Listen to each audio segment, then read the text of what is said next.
Hello friends, कैसे हैं आप सभी। फ्रेंड्स, आज का जो हमारा टॉपिक है वो है हमारा तुर्कों का, भारत में तुर्कों का आक्रमण। पहला टॉपिक मैंने आपको बताया अरबों का आक्रमण, दूसरा टॉपिक हमारा तुर्कों का आक्रमण है। ठीक है, तो आपके दिमाग में ज़रूर, मुझे लगता है जैसे आपके दिमाग में ये बात ज़रूर होती हो कि एक्चुअली जो स्टूडेंट हैं कुछ जो है वो जानकार है भाई, पहले से काफ़ी पढ़े हुए हैं, पर कुछ जो है वो बिल्कुल नए स्टूडेंट है, तो उनके दिमाग में एक बात ज़रूर आती होगी कि फिर आक्रमण हो ही क्यों रहा है, सब अपने अपने अपने यहाँ खुश क्यों नहीं रह रहे। ठीक है, ये आक्रमण हो ही क्यों रहा है, आप जो है वो आक्रमण मत कीजिए। हाँ, तो आक्रमण का उद्देश्य क्या होता है, क्यों आक्रमण करते हैं लोग पुराने जमाने। अभी क्या है कि रसिया यूक्रेन वॉर हो रहा है, या चीन का जो है वो, चीन भारत में के जो है वो क्षेत्रों पे कब्जा करने की कोशिश कर रहा है, पाकिस्तान कर रहा है, या और भी कंट्रीज जो है वो एक दूसरे के बेल्ट पे, क्षेत्रों पे जो है वो कब्जा करना चाहते हैं। तो आक्रमण के दो ही उद्देश्य होते हैं मेनली। एक होता है अपना धन प्राप्ति, ठीक है, दूसरा होता है साम्राज्य विस्तार।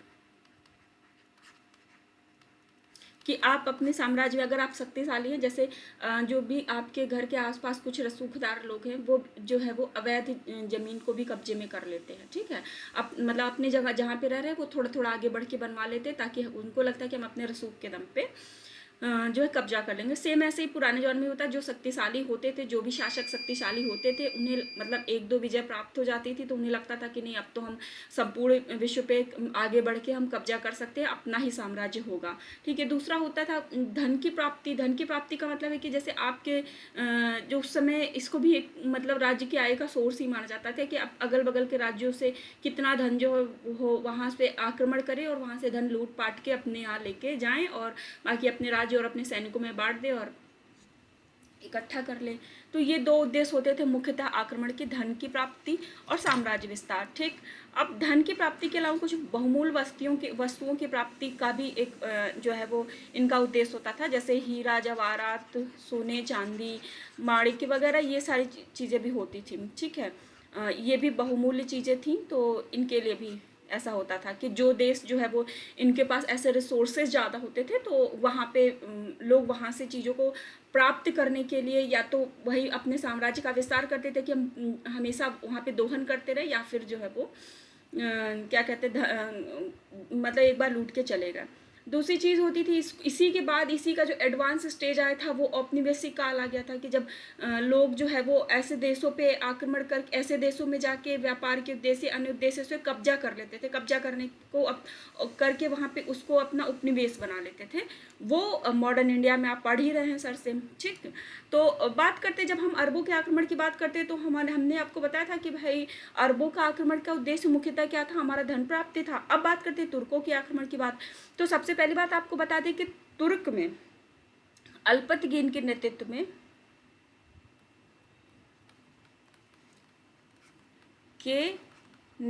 में स्वतंत्र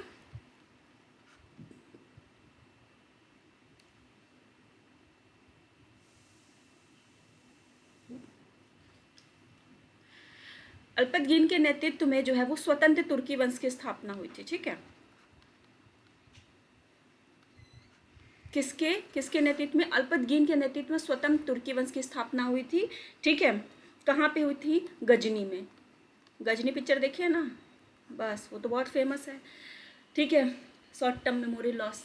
तो गजनी में जो है वो किसके नेतृत्व में, अल्पतगीन के नेतृत्व में स्वतंत्र तुर्की वंश की स्थापना हुई थी। ठीक है, अब अल्पतगीन यहाँ पे देखिए लिखा है कि गजनी साम्राज्य का संस्थापक कौन था, अल्पतगीन था, जिसने गजनी में स्वतंत्र तुर्की वंश की स्थापना की थी। अब ये पहला, अब देखिए क्वेश्चन बनाते हुए हम चलेंगे, क्योंकि हमारा मुख्य उद्देश्य यहाँ पे है नॉलेज की प्राप्ति के साथ साथ हमें क्वेश्चन सॉल्व करना है। तो हमें क्वेश्चन कैसे तो पूछा जाएगा, सबसे पहला क्वेश्चन यही बनता है कि गजनी में स्वतंत्र तुर्क वंश की स्थापना किसने की थी। तो हमारा ये पहला क्वेश्चन है भाई कि अल्पतगीन ने की थी गजनी में स्वतंत्र तुर्क वंश की स्थापना। ठीक, अब अल्पतगीन का जो है वो अल्पतगीन का जो है वो उत्तराधिकारी जो था वो सुबुक्तगीन था। ठीक है, सुबुक्तगीन अल्पतगीन का जो उत्तराधिकारी था, यानी कि गजनी, ठीक है। ऐसे थोड़ा सा डायग्राम फॉर्मेट में गजनी वंश में स्वतंत्र तुर्क वंश की स्थापना, ठीक है, किसने की थी? हमारे अल्पतगीन ने।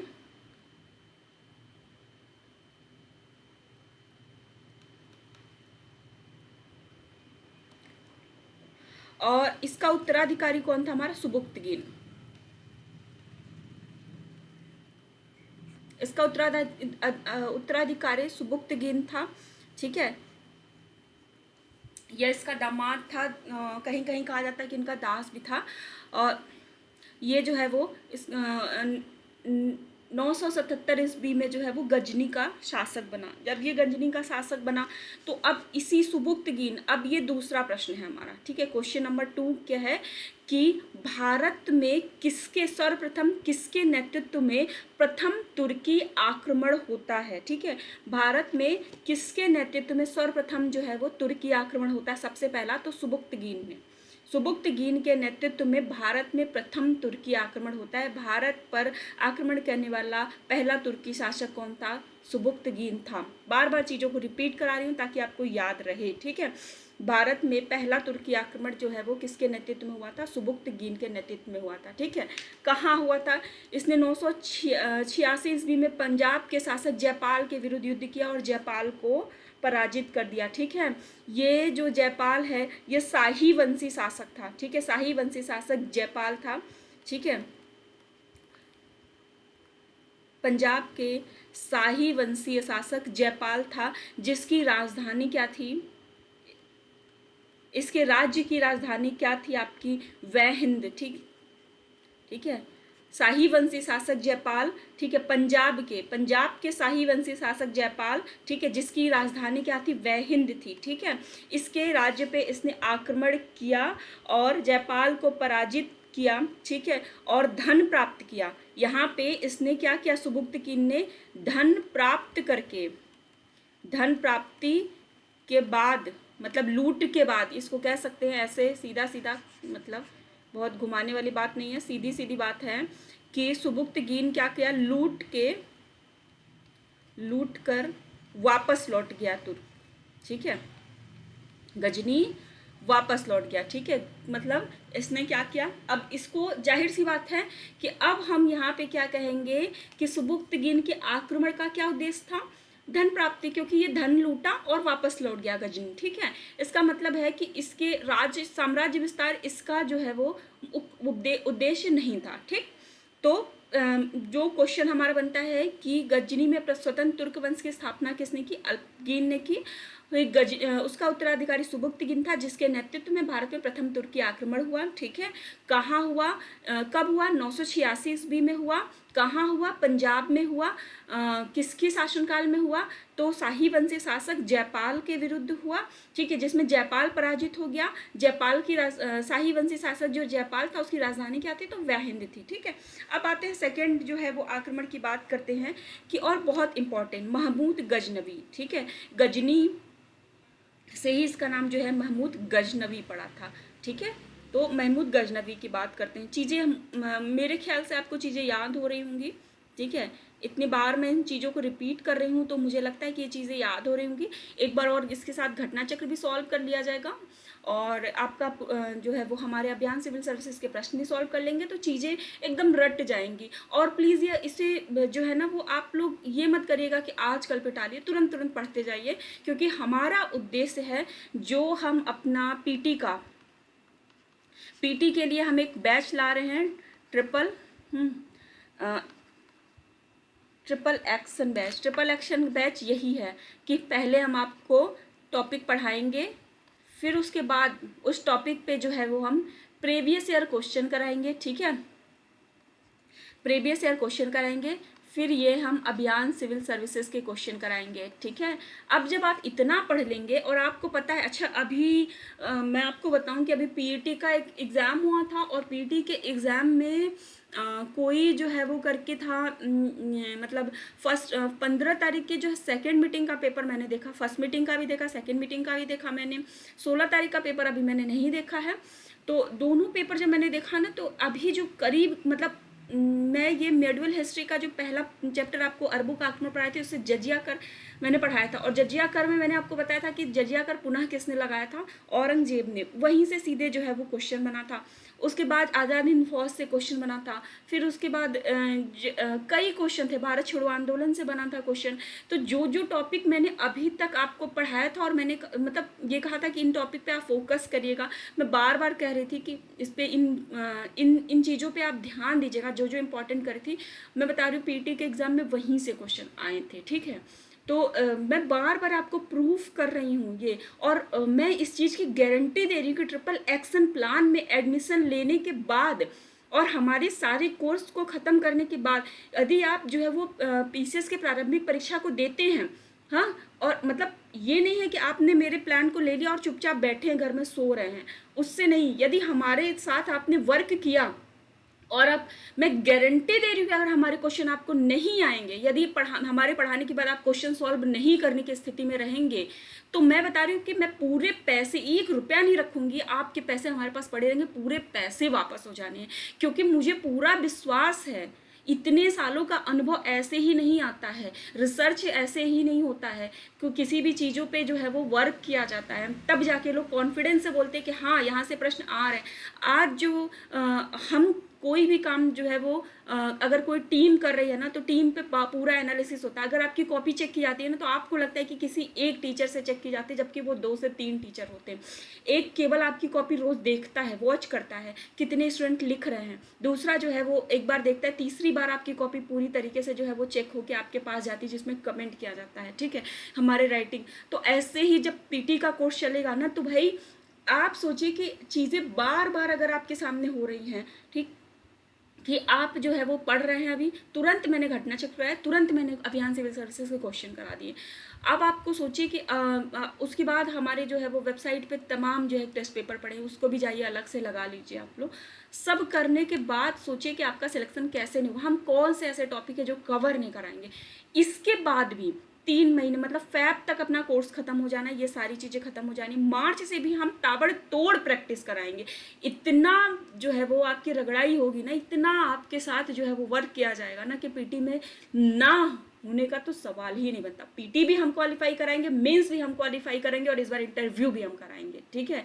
इंटरव्यू का भी हम जो है वो आप लोगों का मॉक कराएंगे।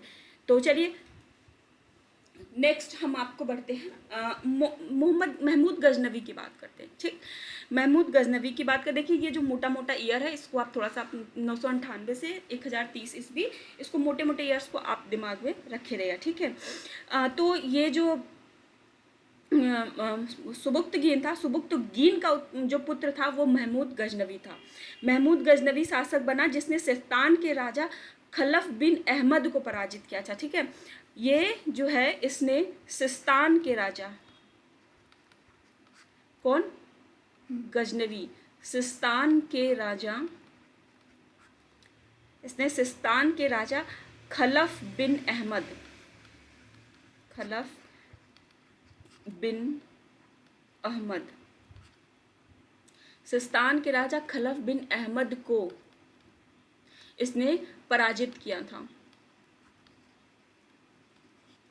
सिस्तान के राजा खलफ बिन अहमद को इसने पराजित किया था, और फिर जो है वो पराजित करने के बाद सुल्तान की उपाधि धारण करने वाला प्रथम तुर्की बना था। अब ये क्वेश्चन आपका बन गया, ठीक, ये क्वेश्चन आपका बन गया। ये मैं आपको बता रही हूँ कि आज के चैप्टर से ये तीसरा प्रश्न है जिसको मैं बता रही हूँ कि आप गजनी वंश का जो है वो पहला शासक जिसने सुल्तान की उपाधि धारण की थी, ठीक है, या प्रथम तुर्की शासक जिसने प्रथम तुर्की शासक जिसने सुल्तान की उपाधि धारण की थी, तो अपना महमूद गजनवी, ठीक है। चलिए, सुल्तान की उपाधि ग्रहण करने वाला प्रथम तुर्की शासक, ठीक है। पिता की मृत्यु बाद गजनी प्रदेश का राजा बना। इससे पहले वो खुरासान का, कहाँ का था, खुरासान का शासक था। गजनी का शासक बनने के बाद खलीफा अल कादिर बिल्लाह से मिला था, जहाँ उसे खलीफा ने, देखिए दो कौन कौन सी उपाधियाँ दी थी, अमीन उद्दौला और अमीन उल मिल्लात, ठीक है। अमीन उद्दौला मतलब साम्राज्य का दाहिना हाथ और मुस्लिमों का संरक्षक, मतलब ये उपाधियां अगर पूछी जाए किसको दी गई थी, हाँ ठीक है, अगर ये उपाधियां किसको दी गई थी, अमीन उद्दौला और अमीन मिल्लात, ठीक है, अमीन उल मिल्लात। तो जो है वो ये आपके महमूद गजनवी को दी थी। ठीक, अब हेनरी और इलियट के अनुसार इसने भारत में 17 बार, ये पूछा जाता है बहुत ज़्यादा, सर हेनरी इलियट के अनुसार महमूद गजनवी ने 1000 से 1027 ईस्वी में, सोचिए 27 सालों में इसने 17 बार भारत पर आक्रमण किया, और इसका सबसे प्रसिद्ध आक्रमण जो है वो भारत में वो 16वां आक्रमण है। ठीक है, इसने भारत पे 17 बार आक्रमण किया। ठीक है, और इसके आक्रमण का उद्देश्य भी जो है वो धन प्राप्ति था। ठीक, यहाँ तक आपको ये बार बार बताते जा रही हूँ कि किसके किसके आक्रमण का उद्देश्य जो है वो धन प्राप्ति था। ठीक, तो इसने भारत पर 17 बार आक्रमण किया। किसके अनुसार? हेनरी इलियट के अनुसार मोहम्मद गजनवी ने भारत में 1000 से 127 ईस्वी तक भारत पर 17 बार आक्रमण किया।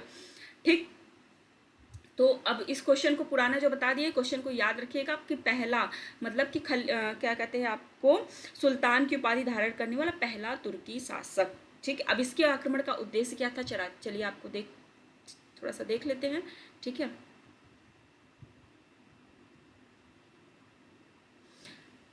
इसके आक्रमण का उद्देश्य इस्लाम धर्म की प्रतिष्ठा को स्थापित करना। ठीक है, इसीलिए इसे अमीर उल मिल्लात की उपाधि दी थी, इस्लाम धर्म की प्रतिष्ठा को स्थापित करना।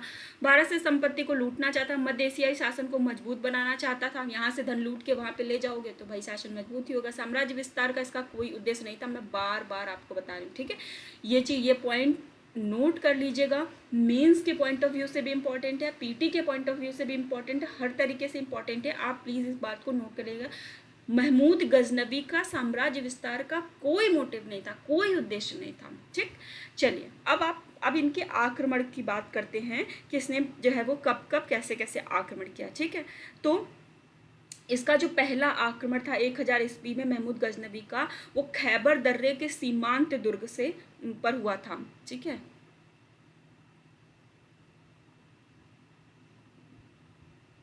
पहला आक्रमण जो है वो 1000 ईस्वी में खैबर दर्रे से आया था। ठीक है, ये याद रखिएगा कहाँ से आया था, क्योंकि ये भी प्रश्न पूछा जाता है कौन से दर्रे से। ठीक है, खैबर दर्रे से आया था।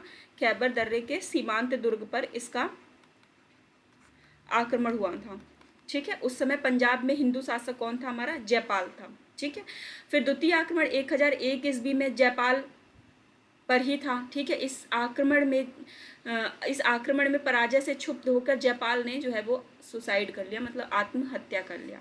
ठीक, इससे जो है वो क्या कहते हैं, ये जो जयपाल था वो शाही वंशी शासक, मैंने पहले ही बताया था कि शाही वंशी शासक जयपाल शाही वंशी शासक था। इसी पे इसने बार बार दूसरा आक्रमण किया। ठीक, और 1001 ईस्वी में कौन से युद्ध में जयपाल पराजित हुआ? बहुत इंपॉर्टेंट है, पॉइंट टू बी नोटेड। कौन सा युद्ध हुआ था? आपका पेशावर का युद्ध। अब पता है, मैं ट्रेंड के हिसाब से बता दूं कब हुआ था। 1001 ईस्वी में पेशावर के युद्ध में अब जयपाल जो है वो जयपाल की पराजय हुई थी। किसके किसके बीच? महमूद गजनवी। यहाँ पे अलग से कॉपी में किनारे नोट करिए कि 1001 ईस्वी में महमूद गजनवी और शाही वंशी शासक जयपाल के, ठीक है, बीच जो है वो पेशावर का युद्ध हुआ था, और पेशावर के युद्ध में जयपाल की पराजय हुई, और इस पराजय से क्षुब्ध होकर जयपाल ने जो है सुसाइड मतलब आत्महत्या कर ली। ठीक, ये चीज़ याद रखिए, क्योंकि यूपी पीसीएस का जो मैं अभी ट्रेंड देख रही हूँ 4-5 साल से, वो बड़े बड़े युद्ध को नहीं फोकस कर रहा है, छोटे छोटे मतलब छोटे छोटे युद्ध को पूछ रहा है जो बीच बीच में ऐसे हुए हैं। ठीक है, तो पेशावर के युद्ध का बहुत ज़्यादा नाम नहीं है, पर अब यहीं से चूंकि पूछ रहा है, इसीलिए हम खोज खोज के काल क्रमेण घटना में अगर पूछ लिया तो आप क्या करेंगे? आप तो सोचेंगे पेशावर का युद्ध पता नहीं कब हुआ था। तो अच्छा, ये क्या कर रहा है, थोड़ा सा और इनका जो ट्रेंड चल रहा है वो देखिए कि ये 2-3 ऐसे जो फेमस युद्ध को के बीच एक जो है वो नॉन फेमस डाल देते हैं, जो कि अब आप क्या है ना कि 3 तो आप कालक्रमेण लगा ले रहे हैं, एक का पता ही नहीं है कि अब आप, और उस एक की वजह से, ऐसा नहीं कि उस एक की वजह से क्वेश्चन आंसर नहीं गड़बड़ा रहा, उस एक की वजह से ही आपके पूरे कैलकुलेशन पर पानी फिर जाएगा। तो एक तो मेरी जो स्ट्रेटजी है कि मैं पहले ऐसे पढ़ाऊंगी, इसको पढ़ाने के बाद मैं पूरे मेडिवल हिस्ट्री की अरबों के आक्रमण से लेके मुगलों तक जितनी भी घटना है उनको मैं पूरी तरीके से काल क्रमेण करके सजा के आपको बताऊंगी एक एक युद्ध की। ठीक है, कि कब से कौन कौन कौन सा युद्ध हुआ था। तो जब आपके पास सारे युद्धों का एक क्रम रहेगा ना, फटाफट फटाफट चीज़ें तैयार होती जाएंगी। हर तरीके से हमें वार करना है, हर तरीके से हमें वार करना है। इस बार पीटी पे जो है वो हमें पकड़ बनानी है, किसी भी तरीके से हमें पीटी पर अपनी पकड़ बनानी है। चलिए, छठा आक्रमण 1008 से लेकर 9 ईस्वी में हिंदूवादी नेता जयपाल के पुत्र आनंद पाल, ठीक है, आनंद पाल पे हुई थी। आनंद पाल को ये पराजित हुआ। अच्छा, पहले आक्रमण में ये स्वयं पराजित हुआ था, ये याद रखिएगा, ठीक है, पहले आक्रमण में स्वयं पराजित हुआ था, दूसरे आक्रमण में इसको विजय मिली थी। अब इसका सबसे प्रसिद्ध, देखिए 12वां आक्रमण, चलिए देख लीजिए एक बार कि 12वां आक्रमण जो है 1819 में मथुरा कन्नौज प्रतिहार को पराजित किया था। 13वां आक्रमण जो है 1019 से 20 ईस्वी में चंदेल राजा जो है विद्याधर, आपको पता है चंदेल राजा जो विद्याधर थे, ठीक है, बहुत फेमस और बहुत विद्वान शासक थे, विद्याधर के विरुद्ध हुआ था, जिसमें गजनबी सफल नहीं हुआ था। याद रखिएगा, विद्याधर के विरुद्ध जो है वो बहुत मैंने पहले ही बताया था, तेजस्वी काफ़ी विद्वान था, काफ़ी जो है वो शक्तिशाली शासक था। तो उसमें जो है महमूद गजनबी पराजित नहीं सॉरी सफल नहीं हुआ था, ठीक है। और फिर इसका जो सबसे मुख्य आक्रमण है वो 16वां आक्रमण है, ठीक है, महमूद गजनबी का सबसे प्रसिद्ध आक्रमण इसका 16वां आक्रमण है, जो 1025 ईस्वी में सोमनाथ मंदिर पर था। और इसने जो है वो सोमनाथ मंदिर को पूरी तरीके से लूट लिया और लूट के मंदिर को तहस नहस कर दिया। बात समझ में आई? आज जो हिंदू मंदिर के साथ कितने हिंदू मंदिर बने थे और कितने हिंदू मंदिरों को नष्ट कर दिया गया, ठीक। तो इसका जो है वो 16वां आक्रमण इम्पॉर्टेंट था, ठीक है। 16वां आक्रमण जो है वो सोमनाथ मंदिर पर था। अब यहाँ से यहाँ अभी इस चैप्टर का जो मैं आपको चौथा या पांचवा क्वेश्चन आपको बता रही हूँ कि महमूद गजनबी का सोमनाथ मंदिर पे मतलब कौन सा आक्रमण था जिसने सोमनाथ मंदिर पे को लूटा था। 16वां आक्रमण था, कब? 1025 ईस्वी में, ठीक है। 1025 ईस्वी में सोमनाथ मंदिर। अब ये सोमनाथ मंदिर कहाँ था? गुजरात के काठियावाड़ क्षेत्र में।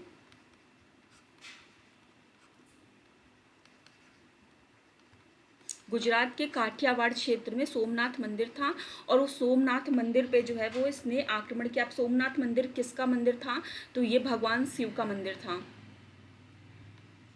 सोमनाथ मंदिर जो है वो भगवान शिव का मंदिर था। इस मंदिर पे जो है वो उसने आक्रमण करके इस मंदिर को पूरी तरीके से, भाई सोने की पूरी मंदिर थी और इस पूरी मंदिर को लूट के इसने जो है वो क्या किया कि मंदिर को भी लूटा और पूरे मंदिर को नष्ट कर दिया। उस समय गुजरात की काठियावाड़ क्षेत्र, उस समय वहाँ गुजरात का शासक कौन था जब मंदिर को इसने लूटा?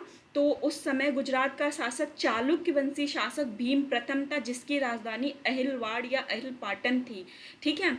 इस समय जब इसने लूटा तो उस समय वहाँ का शासक कौन था?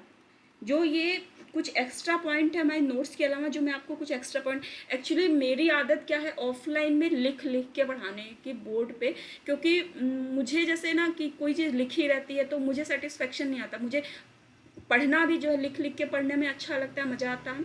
मुझे पढ़ाने में भी होता है कि आपको छोटी छोटी चीज़ें जो है वो नोट करके मैं बताती रहूँ और साथ साथ में जो है वो कलम चलती रहे। कलम का और मेरा जो है बड़ा अच्छा कनेक्शन है, तो वो चीज़ जो है वो मैं तोड़ना नहीं चाहती। और मुझे पता नहीं क्यों लगता है कि जो भी पर स्टूडेंट होते हैं उनको भी टीचर की एक्टिविटी से बहुत मतलब होता है कि टीचर जो है वो सीधे सीधे अगर पीपीटी को अगर हमने पढ़ दिया तो फिर मेरे और आपके में फ़र्क क्या रहेगा? मतलब कोई भी उठा के किताब पढ़ने से नहीं होता। नॉलेज जो है वो अंदर होता है, और जब कोई टीचर जो है वो सच में अगर पढ़ाने की इच्छा रखता है तो और उसके अंदर नॉलेज है तो वो स्वतः अपने आप निकलता रहता है, ठीक है। वरना मैं भी जो पीपीटी में जितनी चीज़ें लिखी हैं वो आपको बता के निकल जाऊँ, ठीक। तो उस सोमनाथ मंदिर जो है वो भगवान शिव का मंदिर था। उस समय जिस समय महमूद गजनवी का 16वां आक्रमण सोमनाथ मंदिर पे हुआ था, उस समय वहाँ पे चालुक्य वंशी शासक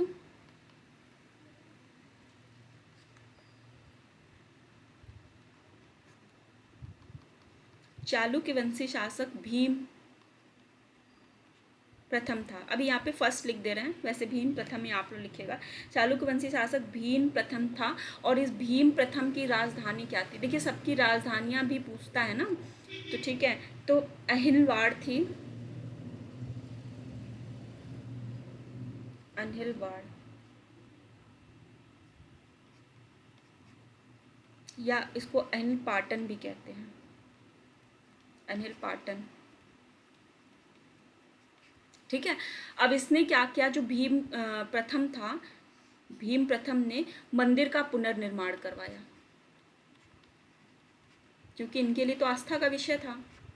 ठीक है।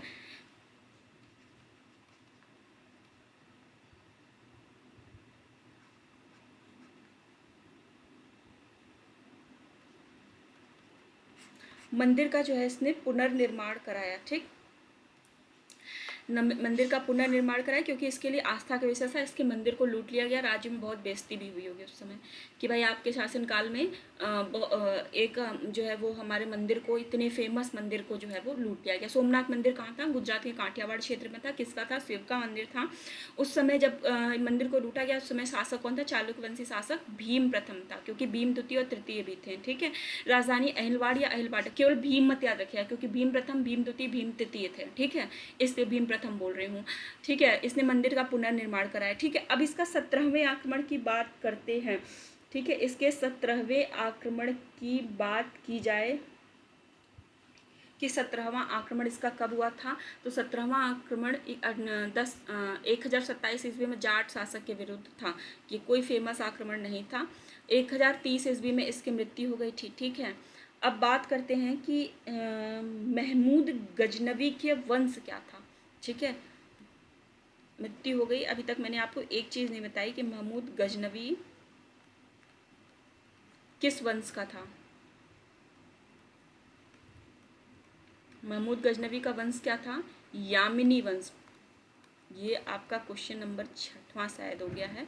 ठीक है, ये क्वेश्चन जरूर पूछता है। ये चूंकि प्रीवियस ईयर क्वेश्चन है, मुझे पता है कि ये क्वेश्चन आया हुआ है, इंपॉर्टेंट है। महमूद गजनवी का वंश कौन सा था? यामिनी वंश था। ठीक है। ऐसे महमूद गौरी का भी वंश पूछता है कि कौन सा था? ससबानी वंश था। यामिनी वंश था महमूद गजनवी का। ठीक है, इसके वंश को याद रखेगा। अब महमूद गजनवी ने भारत पे आक्रमण किया, उससे रिलेटेड कुछ चीज़ें, कुछ फैक्ट्स इंपॉर्टेंट है। जैसे महमूद गजनवी के संरक्षण में कुछ विद्वान भी भारत में आए थे। ठीक है, जिन्होंने भारत के ग्रंथों की जो है वो का अध्ययन भी किया था, उनका जो है वो अनुवाद भी किया था। जैसे अलबरूनी की क्या की रचना थी, अभी नीचे मैं लिख दूंगी, किताबुल हिंद थी। ठीक है। फिर आपकी फिरदौसी का शाहनामा था। ठीक है। उतबी उतबी की किताबुल यामिनी थी। ठीक है। उसके बाद फारूकी, इस तरह से कई विद्वान थे। और इसके जो दरबारी थे वो उतबी थे, जिसने किताबुल यामिनी और तारीख़ यामिनी नामक ग्रंथ की रचना की थी। अभी नीचे इसको पूरा मैं लिख देती हूँ कि क्योंकि यहाँ से प्रश्न आने ही आने हैं, यहाँ से प्रश्न खूब पूछते हैं किन की कौन कौन से ग्रंथ थी। ठीक है, कौन कौन से ग्रंथ थी। अलबरूनी की रचना जो है वो किताबुल हिंद थी। ठीक है, अलबरूनी की रचना क्या थी? किताबुल हिंद या तारीख़ हिंद थी। किस भाषा में थी? अरबी भाषा में। ठीक है, अलबरूनी की रचना क्या थी? किताबुल हिंद या तारीख़ हिंद, जो कि अरबी भाषा में थी। ठीक है। अलबरूनी ने ही 2 संस्कृत पुस्तकों का अरबी में अनुवाद किया था। सांख्य कपिल मुनि का जो है वो, सांख्य और पतंजलि के महाभाष्य का इसने जो है वो संस्कृत में अनुवाद किया था। पुराणों का, हाँ ये क्वेश्चन बहुत इंपॉर्टेंट है। इस क्वेश्चन नंबर 7 है, बहुत इंपॉर्टेंट। चूंकि नहीं, क्वेश्चन नंबर 7 तो यही हो गया, क्वेश्चन नंबर 8 हो गया, क्योंकि इसकी किताब भी पूछती है। अलबरूनी की किताब है, किताबुल हिंद है। ठीक है, बहुत पूछा जाता है इसलिए। और दूसरा इंपॉर्टेंट क्वेश्चन है कि पुराणों का अध्ययन करने वाला प्रथम मुस्लिम, तो पुराणों का अध्ययन करने वाला प्रथम मुस्लिम जो है वो आपका अलबरूनी ही था। ठीक है। किताबुल हिंद का हिंदी में अनुवाद रजनीकांत शर्मा ने किया था। इंपॉर्टेंट है, वेरी इंपॉर्टेंट है ये भी। और अंग्रेजी में अनुवाद साचाऊ ने किया था। ठीक है, ये भी इंपॉर्टेंट है। ठीक है, उसके बाद जो है वो अलबरूनी के अलावा जो है वो वैसाखी नहीं है, ये एक्चुअली वैहाकी है। ठीक है, करेक्ट कर लीजिएगा थोड़ा सा आप लोग, वैहाकी। ठीक है, वैहाकी को जो है वो लेन पुल ने, इसके बारे में इंपॉर्टेंट है कि जो लेन पुल है, विद्वान लेन पुल ने इसे जो है वो पूर्वी पेप्स कहा था, पूर्वी पेप्स की संज्ञा दी थी।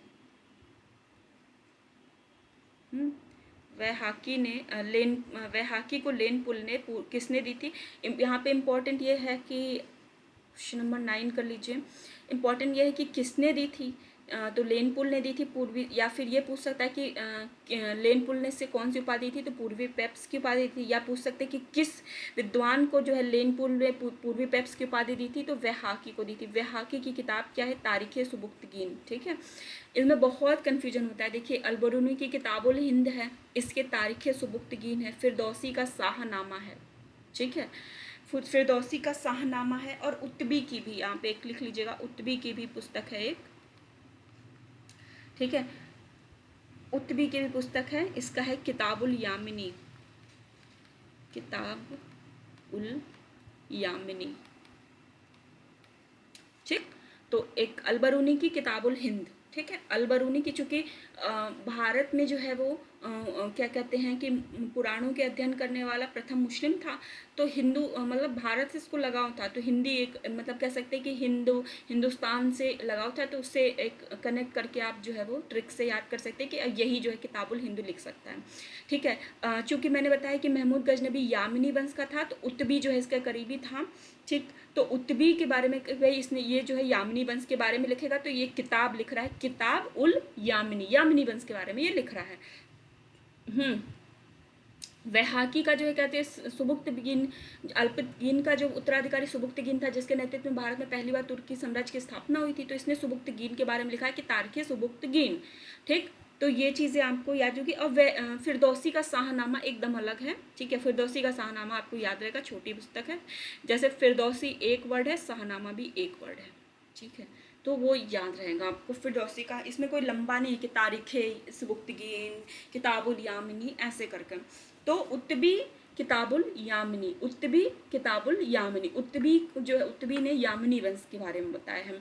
ठीक, वैहाकी ने सुबुक्तगीन के बारे में बताया कि तारीख़ सुबुक्तगीन। और जो हमारा ये क्या कहते हैं अलबरूनी है, अलबरूनी को हिंदी से लगाव था, तो इसने किताबुल हिंद लिखा। ठीक है, या तारीख़ हिंद लिखा। इतनी चीज़ें आपको याद रखनी है। दो चीज़ें, एक चीज़ें और इम्पॉर्टेंट है। ठीक है, यहाँ पे क्वेश्चन नंबर 10 कह सकते हैं। अभी तो मैं बहुत ज़्यादा क्वेश्चन बता चुकी हूँ, फिर भी मैं आपको फिर एक बात बताती हूँ कि महमूद गजनबी के सेना में, ठीक है, गजनवी के सेना में, एकदम अच्छे से इसको नोट कर लिया, गजनवी की सेना में 2 हिंदू थे। ठीक है, 2 हिंदू थे। इन हिंदू का नाम याद रखिए, सेवंद राय। ठीक है, सेवंद राय और तिलक, सेवंद राय और तिलक, इसके सेना में 2 हिंदू थे। ठीक है, उसको याद रखिएगा ये बात। ठीक है, कि इनकी सेना में भी हिंदू थे। ठीक है, अगर ये कॉन्सेप्चुअल बेस क्वेश्चन में आता है कि महमूद गजनबी की सेना में कोई भी हिंदू व्यक्ति नहीं था शामिल, तो आप इसको गलत कर दीजिएगा स्टेटमेंट को। या फिर पूछ सकते हैं कि हिंदू भी शामिल थे, तो करेक्ट कर दीजिएगा स्टेटमेंट। नाम पूछता है तो सेवंद राय और तिलक नाम रहेगा। तिलक तो आपको याद ही रहेगा। ठीक है, उसके अलावा सेवंद राय भी नाम याद रखिएगा। ठीक है, आपको देखिए अलबरूनी के बारे में कुछ चीज़ें आपको बता देती हूँ। अलबरूनी के बारे में चीज़ें थोड़ी सी आपको, क्योंकि बहुत फेमस है, मैंने बताया कि पुराणों के अध्ययन करने वाला प्रथम मुस्लिम भी है, तो अलबरूनी के बारे में चीज़ें आपको याद रखनी चाहिए। और एक चीज़ और, महमूद गजनवी के बारे में भी याद रखिए कि इसके सिक्कों के ऊपरी भाग पर अरबी तथा दूसरी भाग पर संस्कृत में मुद्रांकन मिलता है। ठीक है, जैसे अच्छा इसके जो महमूद गजनवी के सिक्के थे, इस पे जैसे ये सिक्का है, ठीक है, हेड एंड टेल दोनों होता है ना। ठीक है, तो एक तरफ जो है वो क्या था, एक तरफ इसके जो अरबी लिखा था और दूसरे साइड सिक्कों पे संस्कृत लिखा था। अच्छा, इसका क्या कारण था, आपको क्या लगता है, मतलब एग्जैक्टली क्या लगता है कि यहाँ पे बात जो है ना संप्रदाय की नहीं है, एक सिंपल सी लॉजिक वाली बात है कि बस लॉजिकल में बात बोल रही हूँ। यहाँ पे आप लोग किसी जो है संप्रदाय, धर्म, जाति से मत जोड़िएगा। यहाँ पे एक छोटा सा लॉजिक था कि भाई इन्होंने नया नया भारत में आक्रमण किया था, तो अब इनको अपने सिक्के चलाने भी थे। ठीक है, अगर सिक्के अपने चला रहे हैं तो इनके जिस जैसे सिक्के हैं, तो इन्होंने क्या किया भाई, कि जो भाई आक्रमण किया है तो उस समय जो सिक्के थे उसको फेंक तो देंगे नहीं ना, सीधे सीधे क्या करेंगे कि उसी को मॉडिफाइड करा दिए। एक तरफ से अगर संस्कृत है तो फटाफट अगर दोनों तरफ अरबी करवाएंगे, इससे अच्छा है कि दूसरी तरफ अगर मतलब यहाँ के जो पहले का वहाँ का शासक होगा उसके एक तरफ सिक्के पे जो है वो संस्कृत लिखा होगा, दूसरी साइड वाले ने उसको चेंज करा के, या शायद सादा होगा, और दूसरी साइड उन्होंने अरबी लिखवा दिया। ठीक है, ये चीज़ें थी। जैसे महमूद गौरी के सिक्कों पर लक्ष्मी का अंकन मिलता है, संस्कृत में खुदे लेख मिलते हैं, गाय का और इन सब चीज़ों का जो है वो चिन्ह मिलता है। तो यही होगा कि क्योंकि कोई भी जो है धर्म है वो कोई भी व्यक्ति अपने धर्म से जुड़ा होता है, तो आतिमान इनको लक्ष्मी और इनके प्रति इतना लगाव नहीं होगा कि नहीं जानते होंगे उनके बारे में। तो जो पहले से सिक्के चल रहे हैं उसी को इन्होंने मॉडिफाइड कराया है। ठीक, सिंपल सी एक बात है, लॉजिकली बात है, इस पर कुछ भी वो नहीं करना है आपको। तो एक अलबरूनी के बारे में हम बात कर रहे थे कि अलबरूनी के बारे में, कि अलबरूनी का मूल नाम जो है ना वो, चूँकि अलबरूनी से ही एक स्टेटमेंट आ जाते हैं, क्योंकि अलबरूनी इम्पॉर्टेंट है। ठीक है, उस समय का कोई शासक इतना इम्पोर्टेंट नहीं था जितना अलबरूनी था। तो अलबरूनी का मूल नाम जो है वो अबू रेहान था, अबू रेहान था, और ये ईरानी मूल का था। महमूद गजनवी के साथ भारत आया था और प्रथम मुस्लिम भारतविद था। पूछा जाता है कि कौन प्रथम मुस्लिम भारतविद था।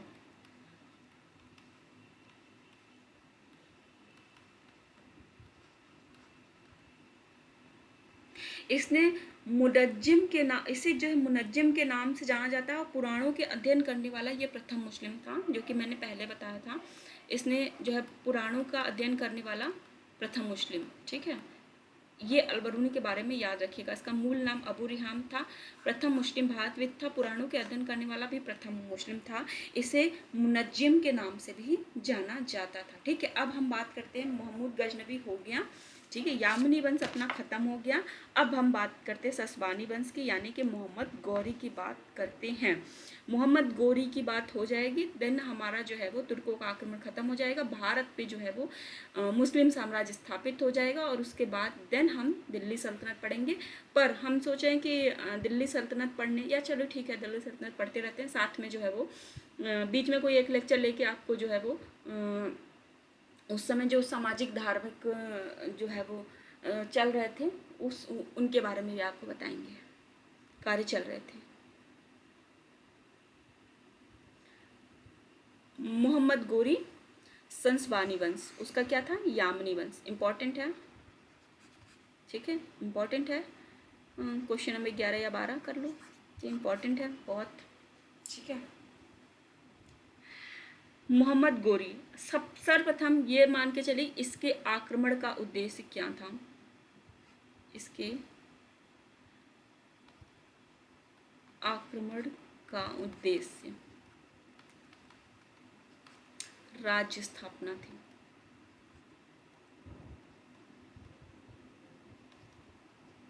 ठीक, उन सब के आक्रमण का उद्देश्य क्या था, धन प्राप्ति। इसके आक्रमण का उद्देश्य क्या था, राज्य स्थापना थी। ठीक है, गौरी वंश का उदय जो है वो 12वीं शताब्दी के मध्य हुआ था। यह तुर्कों का संसबानी वंश था। ठीक है, उसमें उस समय तुर्कों का गजनी वंश, यामनी वंश था, ये संसबानी वंश है, जो गोर प्रदेश में आकर बस गए थे। इनके उद्देश्य मुस्लिम राज्य की स्थापना की थी। मोहम्मद गोरी का प्रथम आक्रमण 1175 ईस्वी में मुल्तान पर हुआ था। ठीक है, अब वो कहाँ से आया था, उसका पहला आक्रमण खैबर दर्रे से हुआ था, इसका पहला आक्रमण जो है वो गोमल दर्रे से होता है। ठीक है, अब मुल्तान, पहला आक्रमण मुल्तान पर होता है, उस समय मुल्तान पर करमपंथियों का शासन था। ठीक है, मुल्तान पर उस समय करमपंथियों का शासन था।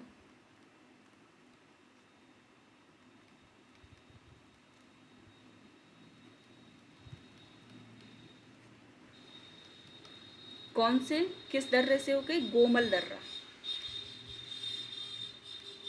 वो खैबर दर्रे से आया था, ये गोमल दर्रे से था। इम्पॉर्टेंट है 13। ठीक है, पहला आक्रमण क्वेश्चन नंबर 14 कर लीजिए। ठीक है, कब हुआ था, 1175 ईस्वी में हुआ था। ठीक है, ये असफल रहा था। ठीक है, पहला आक्रमण भी असफल था, दूसरा आक्रमण भी असफल था इसका। ठीक है, इसके पहली जो है वो, अब पहला आक्रमण था, सॉरी, पहला आक्रमण था और इसमें कुछ इसको जो है वो क्या कहते हैं कि खास जो है वो सफलता नहीं मिली और ये वापस लौट गया। अभी ये भारत में एंटर नहीं कर पाया था पूरी तरीके से। अब प्रथम इसको पराजय मिलती है, ठीक है। पहला पराजय जो है वो गुजरात पर जब ये आक्रमण करता है 1178 ईस्वी में, ठीक है। मोहम्मद गोरी की प्रथम पराजय होती है, ठीक है। अब इस समय 1178 जब ये गुजरात पर आक्रमण करता है तो उस समय चालुक्य सोलंकी वंशी शासक भीम द्वितीय ने इसे पराजित किया था, ठीक है। ये पराजित होता है, ठीक है, पराजित होता है। किससे पराजित होता है? चालुक्य। मैंने बताया था सोमनाथ मंदिर का पे जब 16वां आक्रमण हुआ था उसमें चालुक्य सोलंकी वंशी शासक कौन था? भीम प्रथम था, जिसने मंदिर का पुनर्निर्माण कराया था। अब जो मोहम्मद गौरी को भारत में प्रथम पराजय मिलती है, ठीक है, प्रथम पराजय जब मिलती है किसके द्वारा? चालुक्य सोलंकी वंशी शासक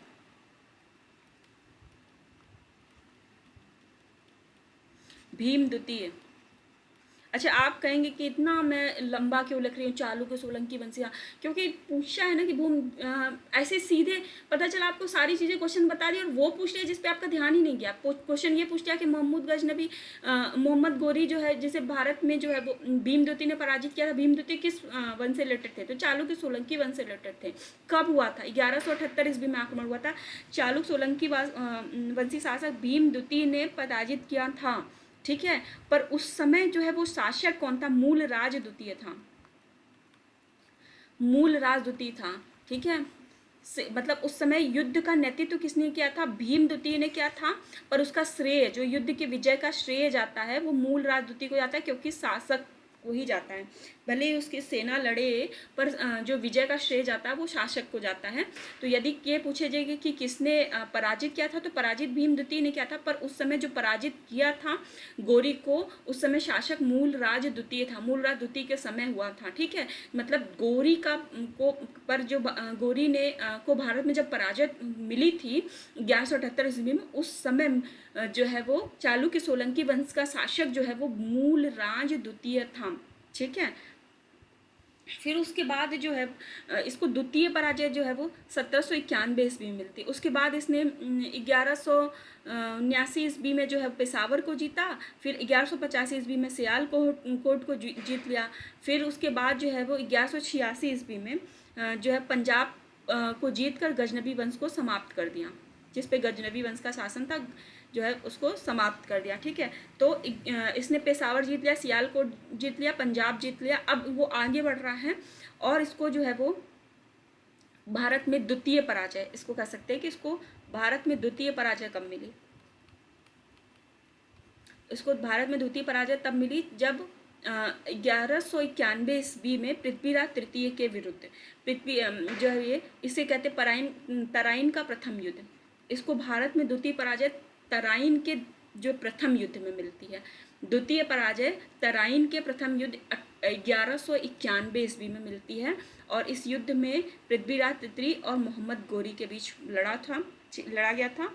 और इस युद्ध में जो है वो मोहम्मद गोरी जो है उसको पराजय का सामना करना पड़ा था, ठीक है। तो पराजय का सामना करना पड़ा, तो ये भारत में इसकी द्वितीय पराजय हो गई। उसके बाद होता है तराइन का द्वितीय युद्ध, तुरंत एक साल बाद, या एक्चुअली युद्ध के बाद जो है पृथ्वीराज जो है वो अपना शांति से मतलब डाइवर्ट हो गए। और ये क्या है कि फोकस था कि मुझे नहीं पराजय करना, ये अपनी शक्ति को बढ़ाता गया। पृथ्वीराज जो है निश्चिंत हो गए थे कि अब मुझे विजय प्राप्त हो गई, बस यही मुख्य उनके पराजय का कारण था, वरना पराजय हो नहीं पाती। 1192 ईस्वी में,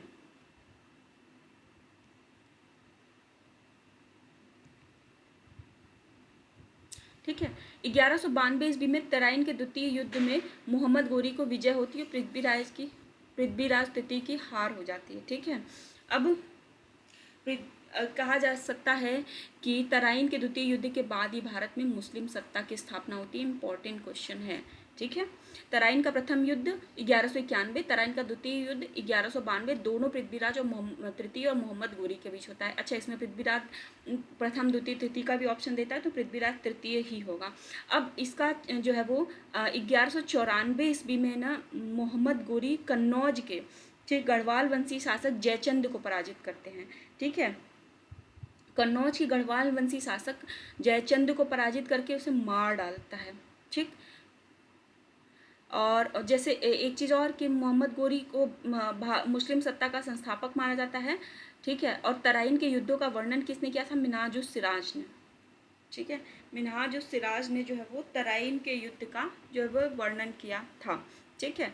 तो तराइन का युद्ध, उस तराइन का प्रथम युद्ध, तराइन का द्वितीय युद्ध, फिर चंद्रावर का युद्ध। चंद्रावर के युद्ध जो है वो 1194 में हुआ था। ठीक है। चंद्रावर, च से चंद्रावर, चौ से 94। ठीक है।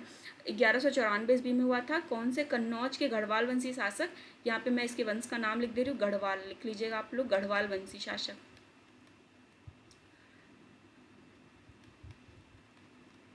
गढ़वाल वंशी शासक जयचंद को पराजित करके इसने मार डाला। ठीक है। अब मैंने जैसे गजनवी के बारे में बताया था, वैसे जो है वो गोरी के बारे में बताती हूँ कि जो कन्नौज के विजय के बाद गोरी के सिक्कों पर देवी लक्ष्मी की आकृति बनी और अरबी कलमा लिखा हुआ था। बताया सेम कारण था। मोहम्मद गोरी की मृत्यु जो है वो, अब मोहम्मद गोरी जब यहाँ पे भारत में जब इसने साम्राज्य स्थापित कर लिया तो ये साम्राज्य किसको दे दिया? इसने जो है वो कुतुबुद्दीन ऐबक को सौंप दिया। ठीक है। कि मतलब भारत का जो है वो तुम ले लो, जैसे होता है ना कि जोनल हेड होते हैं, वैसे सेम भारत में वो चला गया अपना। तो और उसने जो है वो भारत में इसको कुतुबुद्दीन ऐबक को भारत को का साम्राज्य सौंप कर और वो फिर जो है वो वहाँ चला जाता है। फिर ये 1206 ईस्वी में भारत में आता है। ठीक है। भारत 1205 ईस्वी में भारत में आता है और 6 में जो है इसकी मृत्यु होती है। किसने? खोखर जाति द्वारा जो है इसकी मृत्यु कर दी मार डाला जाता है। ठीक है। किसके द्वारा? खोखर जाति द्वारा इसे मार डाला जाता है। ठीक है। गोरी के सेनापति बख्तियार खिलजी ने नालंदा एवं विक्रमशिला विश्वविद्यालय को नष्ट करवाया था। बख्तियार खिलजी ने। ठीक है। बाकी तो ये आपने पढ़ ही लिया है कि जो है इसके सिक्कों पर जो लक्ष्मी की आकृति बनी थी। इसी के सिक्कों पर एक तरफ जो है वो इसके सिक्कों पर जो है वो एक तरफ जो है वो नंदी, दूसरी तरफ शिव की भी आकृति मिली थी। ठीक है। और नंदी बैल, आपका एक तरफ नंदी बैल, दूसरी तरफ शिव की आकृति मिली थी। और एक जो है वो इसके सिक्कों पर कहीं कहीं जो है पृथ्वीराज भी लिखा मिल रहा है, ऊपर मैंने भी बताया है। लक्ष्मी की आकृति में कलमा लिखा हुआ था, तो इसके सिक्कों पर पृथ्वीराज लिखा था। एक तरफ शिव मतलब नंदी बैल का, दूसरी तरफ जो है शिव की आकृति मिली थी। ठीक है। और देवनागरी लिपि में जो है वो पृथ्वीराज भी लिखा होता था। इसकी सिक्कों पर जो है घोड़े का चिन्ह भी मिलता है, लक्ष्मी माता का तो मिलता है। संस्कृत में भी जो है इसके सिक्कों पर लेख लिखे मिलते हैं। ठीक है। तो अब यहाँ से जो है वो भारत में मुस्लिम साम्राज्य की स्थापना होती है। मुस्लिम साम्राज्य की स्थापना में जो कल से हम पढ़ेंगे,